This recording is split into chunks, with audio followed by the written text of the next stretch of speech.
Hi, Mark. Hi, Sharon. Where are you today? I'm in the office today. A very rare occasion that we get to be in the office. There's some things that we're planning at the moment, so it gives us some much needed office time, which is good because then I have an excuse to go to the gym and jiggle around on an elliptical machine for 20 minutes, but it's not having any effect whatsoever. But, perseverance and all that lot. You mean you're not ripped after 20 minutes? Well, exactly. I mean, I blame Pure Gym. Their marketing told me that if I go to the gym, I'm going to get ripped. They didn't say how many times I had to go. So I've been once for 20 minutes. This morning, nothing's changed. Apart from my bum's really sore. Ooh, I shouldn't really say that. No, my gluteus maximus, as they're known as in the fitness game. So, yeah, hopefully I'll keep it up, but I probably won't. So this is episode 5 of our IoTsy. Five? I know, and it's been a real success. We've had loads of viewers, we've had lots of comments. This particular episode has been requested.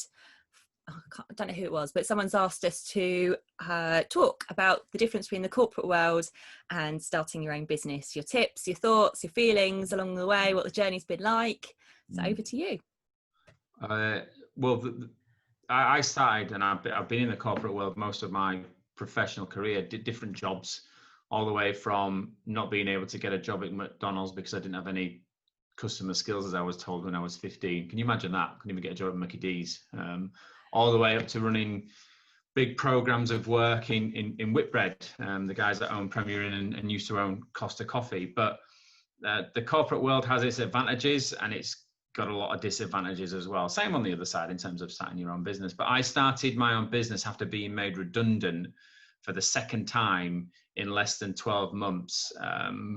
One being from Whitbread after they restructure from the restructure that they restructured before, following that other restructure. So I was made redundant from there and then went to a different company, was there for 9 or 10 months, brought in to change and shake things up, and then was subsequently made redundant from there again. So it was a case of, do I want to go back on the hamster wheel and go back into the corporate world, or do I want to do something different for myself?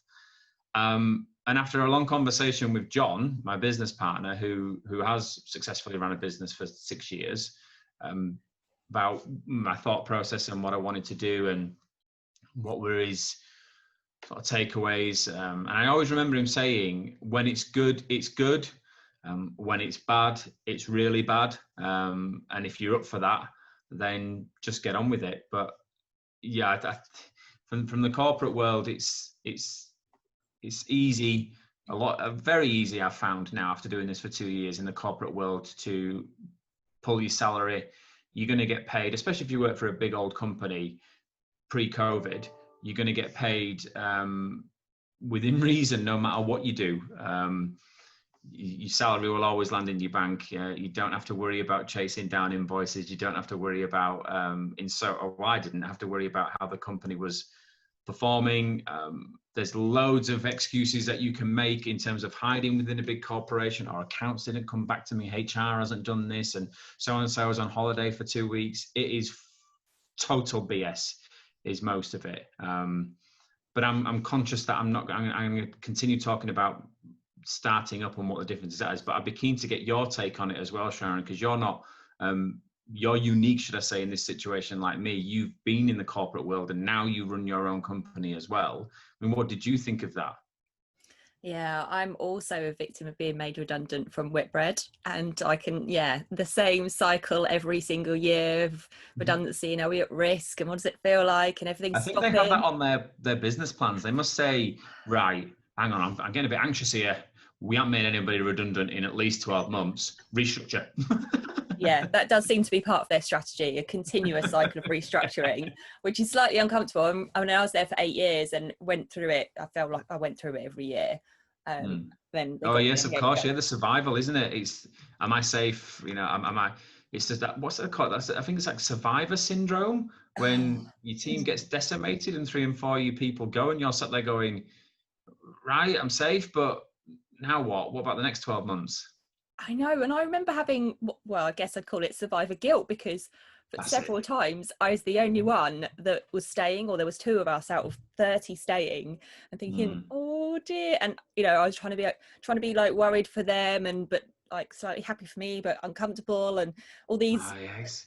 when they It's a take them all into horrible the feeling, room and that, isn't it? oh It's almost yeah. like, I feel really bad for you for losing your job. I feel really bad for you, but thank God I'm safe. I know. I've got a I know. mortgage. I've got kids. I've got everything. But I mean, it's horrible. It is absolutely horrible. But I know. yeah, It is it's uncomfortable. funny in a lot of ways when you think back at it. So I'm glad I don't have to do that, but as you say, it was nice knowing that a paycheck was coming every month, and you just don't have that security when you buy yourself. You don't have sickness pay or all of that stuff. Where's the next client coming from?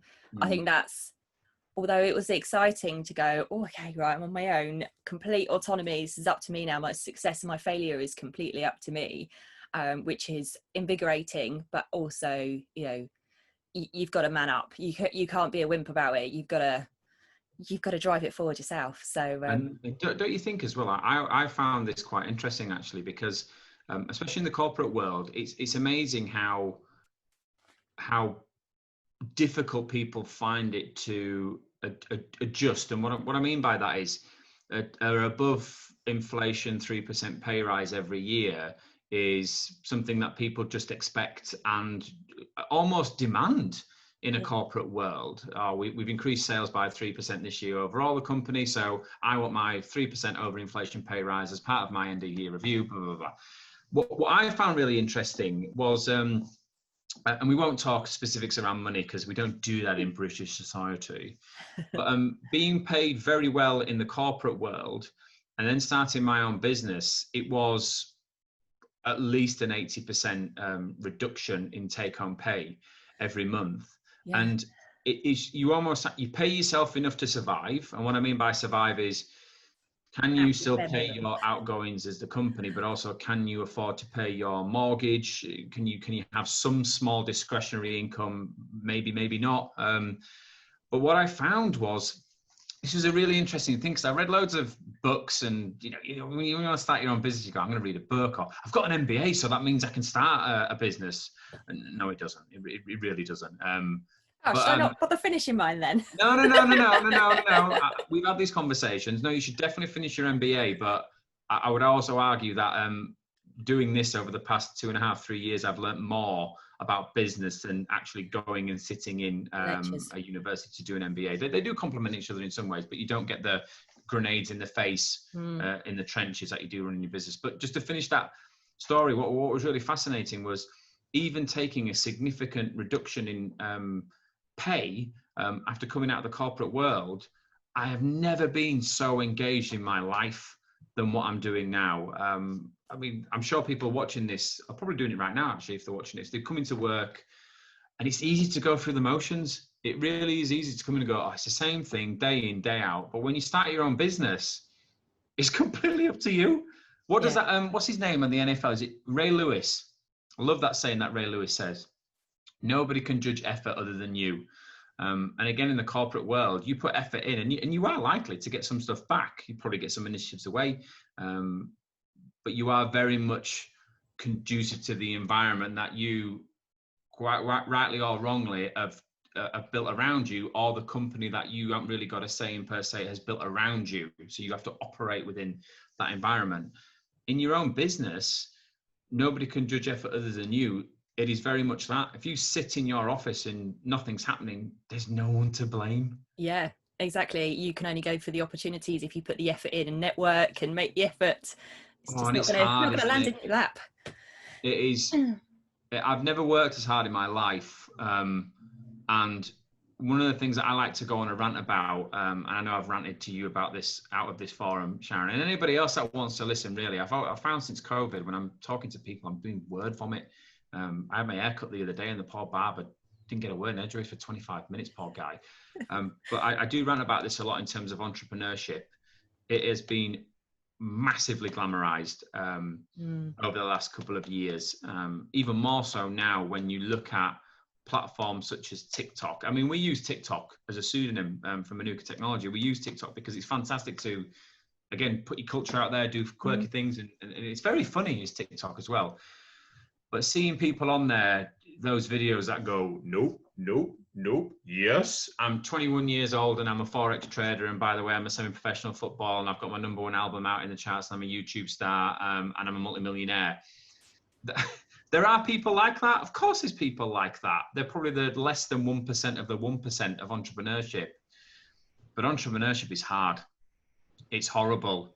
It's gaining weight, it's losing weight, it's anxiety, it's depression, it's panic, it's no sleep, it's arguments at home, it's missing things that your kids are doing, it's guilt on both sides, it's horrendous, but it is fantastic at the same time. Nothing beats it. Nothing beats running your own company, potentially going into problems and then wrestling those problems down, fixing those problems, even the positive or negative outcome, learning something and moving on.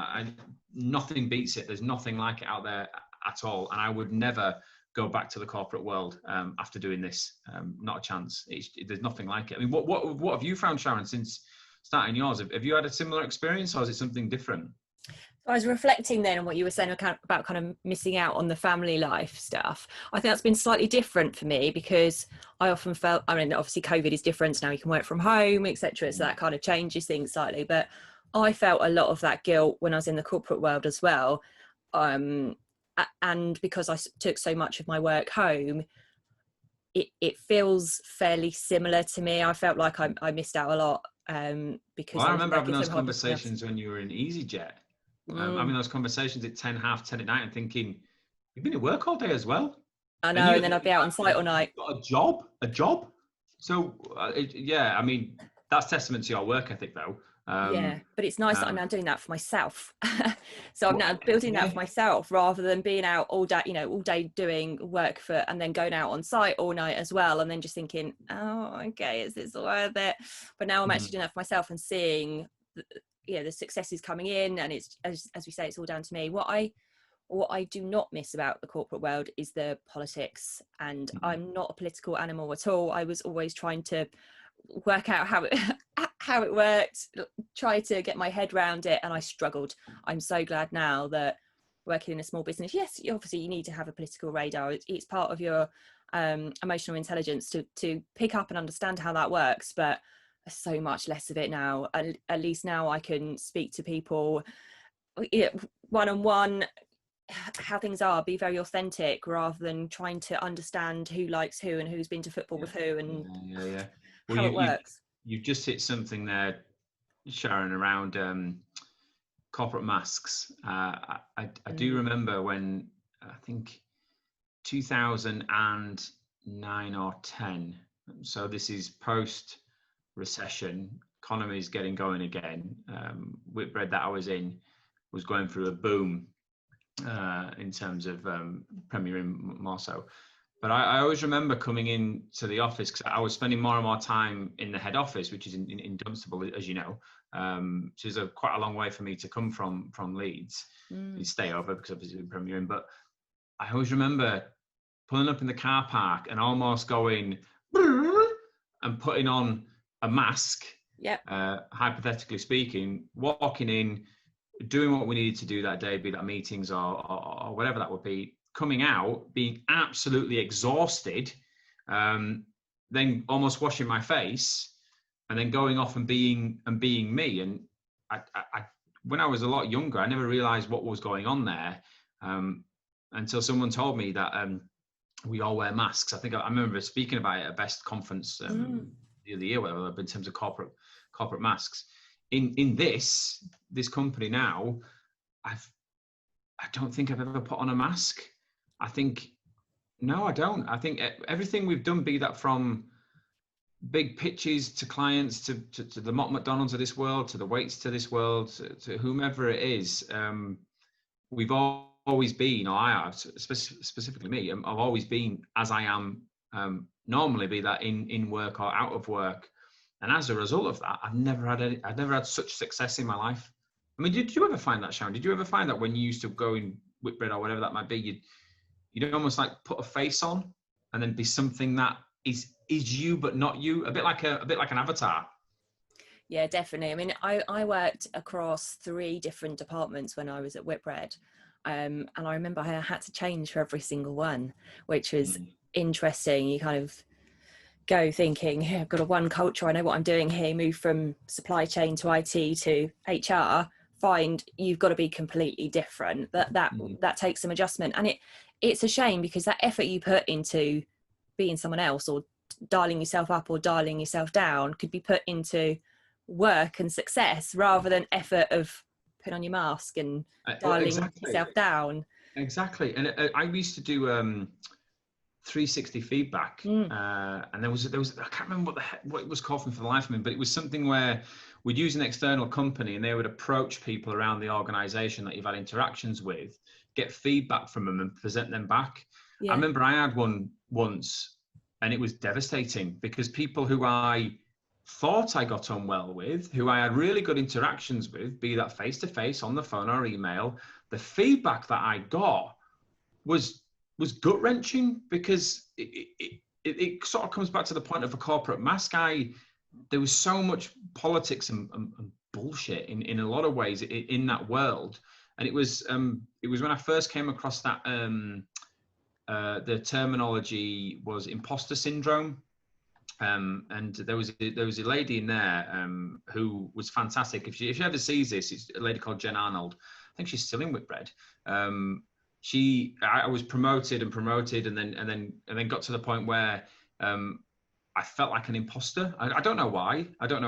I've never felt like that here, but in that world, I felt like an imposter, and I had a real sort of struggle over sort of 6 to 12 months of imposter syndrome, and she helped me get through that and then move on. But since doing this in my own company, we've walked into some really big meetings with some really serious people.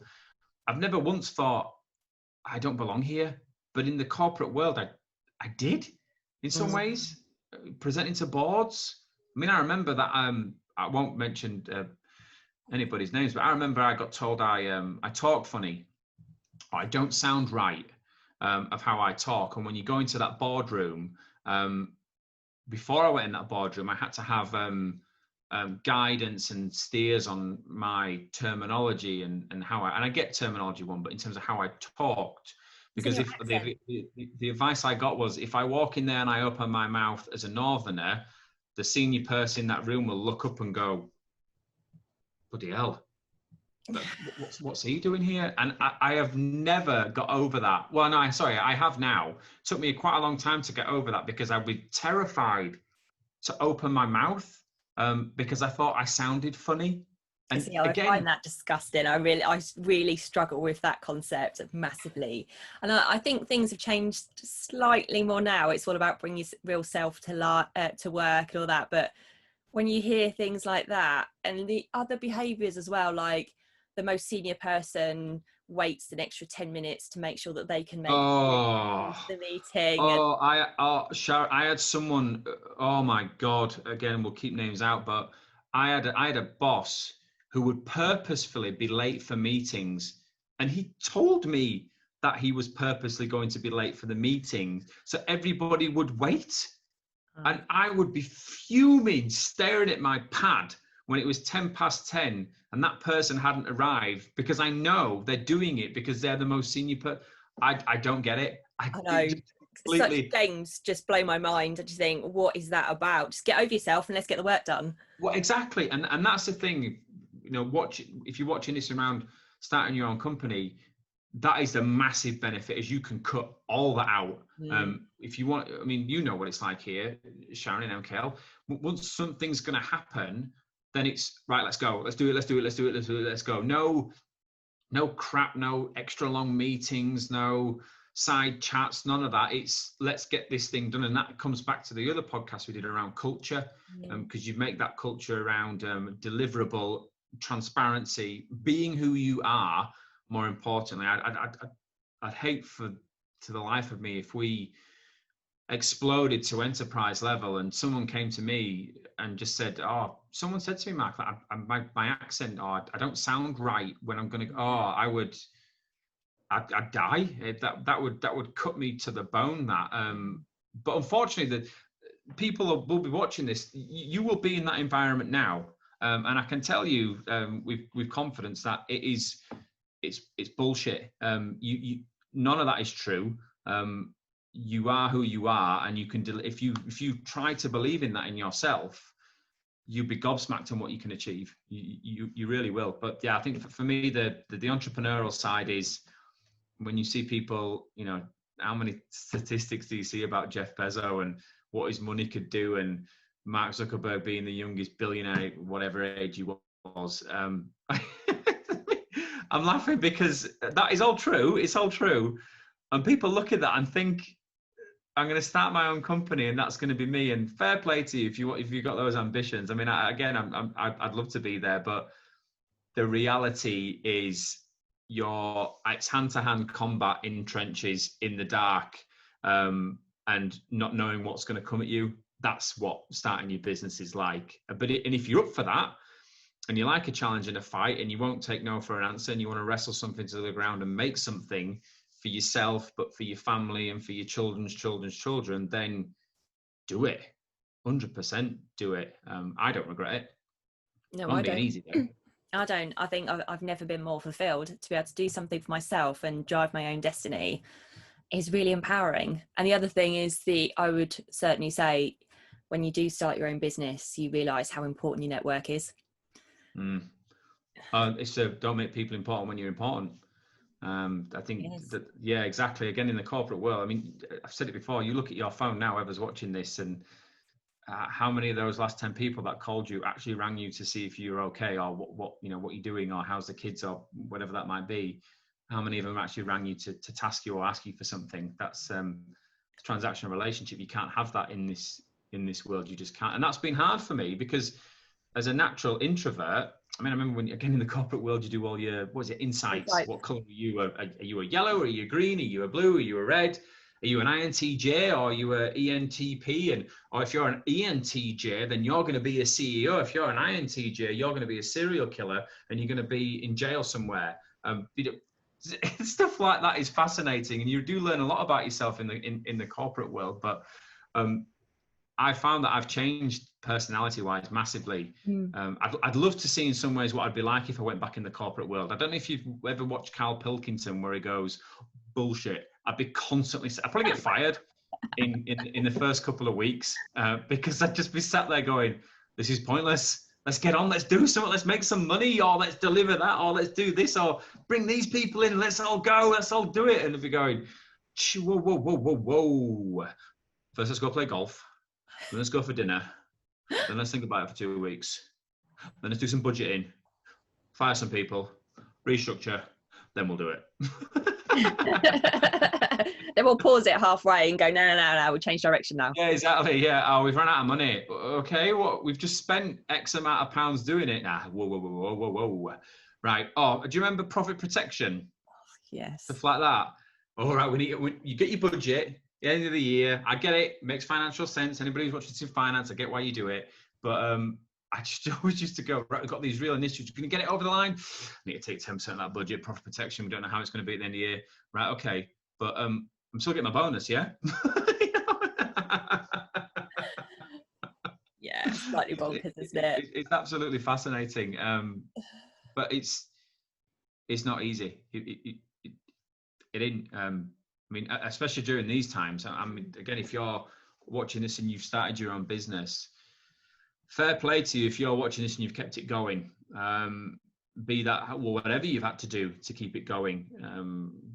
Lay people off, put people on furlough to make sure they had some level of income. And then if you've had to subsequently still lay them off, then again, fair play to you for making sure they were supported at the height of the pandemic. But if you're still trading now and coming out of it and you're stable or you're getting stable, that's entrepreneurship for me. It really is. Or more so, if you look at John, taking his business and then getting rid of his business and then starting again and doing this, that again is entrepreneurship, learning from your mistakes and starting again. There's consequences for doing this, which is what people don't realize, Sharon. I think when they start a business, how many times have you had these conversations internally in the corporate world and someone's got director in the title and that ultimately means that they're a god? Don't get me started on that. But again, before I did it, I used to, I was the same. I go, oh my God, no, they're a director. They're a director by title. Majority of the time, they're not an equity director, which means that means in the pay banding structure, they get paid a bit more than you because they're seen as having a bit more responsibility and they've got director in the title. But I don't know how many times I've seen people try to chase titles and wanting to be a director, this, director, that. But what I'm saying is that there are consequences for starting your own business. Once you are an equity director and your name is on that company, you have responsibilities, especially if you're VAT registered and you've got people, etc., etc., etc. If you get it wrong, there are significant consequences to that, significant consequences to it. So what I'm not trying to scare people off, what I'm trying to explain is entrepreneurship is very, very, very, very, very hard. And what you see on TikTok and everything else like that is a very, very, very small tip of it, of what the outcomes are. Most of the time, it's just hard work, trying to survive, paying yourself a little bit more every sort of month. And sometimes you've had a good month, you pay yourself a bit more. End of year, you pay yourself a bit more, and you grow and grow and grow and grow and grow. And hopefully you can get to those sites where you're flying around on helicopters, but it's not the case. It's tough. But yeah, I was really keen to do this podcast because I think it's important, especially now that there's a lot of redundancies happening in the UK and across the world. There'll be a lot of people sat there in similar places to you were, Sharon, in similar places to I was, worse places, thinking, can I go back in that world? Do I want to go back on the wheel? And fair play to you if you want to do that. Having a salary, I remember someone saying having a salary is like, it's bondage in some ways, having a salary, because it keeps you where you are. And sometimes I agree with that, sometimes I don't. I think you have to be a certain sort of person to do this. Why, unless you like punishment, why would you do it? If you go back in the corporate world, then you are at risk of going through that process again. If you're up for something a bit different and you want to take control of your own destiny and make something, then start your own business. It doesn't have to be great, or go in the corporate world and do I hate using that word, a side hustle. Yeah. Go in the corporate world and start small, build it until it's the income of that is close to or par to what you're prepared to live with coming out of the corporate world, and then just do it. Yeah. But yeah, I think I'm ranted out now.